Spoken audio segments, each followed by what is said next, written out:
Vous ne soupçonnez pas les conséquences gravissimes de ces 4 antipuces. Et pourtant, la majorité d'entre vous les utilisent. Et une grande partie de ces effets sont irréversibles, d'après l'EMA et la FDA. Avez-vous déjà fait avaler un comprimé antipuce ou antitique à votre chien ou chat?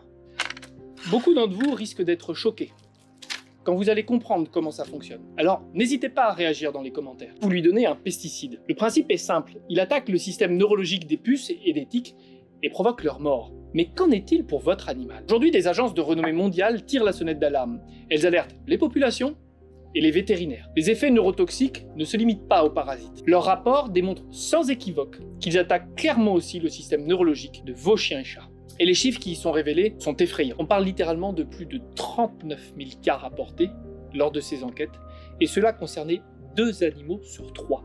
Cela veut dire qu'une grande partie d'entre vous est déjà concernée. La mort, l'épilepsie, les convulsions, l'anorexie, c'est inimaginable, et pourtant c'est la réalité. Mes parents ont un élevage de bouviers suisses depuis 35 ans, et cela fait maintenant 7 ans que nous avons banni l'utilisation d'antiparasitaires chimiques. Nous avions eu la chance de tomber sur un vétérinaire qui nous avait conseillé cette poudre naturelle dont je vais vous parler. Mais c'est faux qu'on parle de ça aujourd'hui parce que ces études et résultats d'enquête datent tout de même de 2017.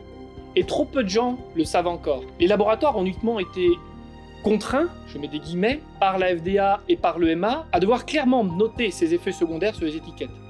Mais le résultat n'est pas vraiment probant. Les effets touchant entre 18 et 60% des chiens et chats sont maintenant décrits comme présents dans de rares cas ou ayant été très rarement rapportés dans des déclarations qui étaient spontanées. Les produits resteront donc sur le marché. C'est pourquoi il est temps de repenser la manière dont nous protégeons et dont vous protégez vos animaux. Mais alors comment le faire sans le mettre en danger? La réponse pourrait être plus simple et plus naturelle que vous ne le pensez. Je vous partage une solution que nous utilisons personnellement depuis 7 ans.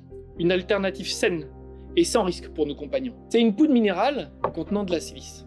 Elle est notamment utilisée pour filtrer l'eau, ou dans l'agriculture biologique, ou pour se débarrasser des insectes, ou encore en médecine vétérinaire. Cette poudre naturelle est un véritable fléau pour les puces et les tiques. Le principe est simple. Ces cristaux microscopiques sont abrasifs pour les parasites. Ils détériorent leur carapace et bloquent les articulations. Il s'ensuit ensuite une mort certaine. Elle est fatale pour les parasites, mais parfaitement inoffensive pour vos chiens et chats. Pour l'utiliser, c'est simple, il suffit d'en déposer un peu à la racine du poil, à des endroits stratégiques. En gros, là où votre animal ne peut pas se lécher pour se débarrasser des puces ou des tiques, c'est-à-dire son cou, sa nuque, la tête et son dos. Vous pouvez même en déposer un peu dans les lieux les plus fréquentés par votre compagnon, comme son panier par exemple.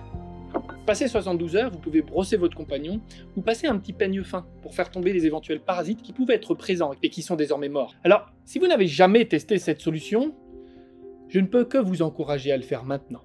Suivez-nous et rejoignez plus de 200 000 maîtres dévoués qui choisissent le meilleur pour leur animal. Je vous dis à très bientôt pour la prochaine vidéo.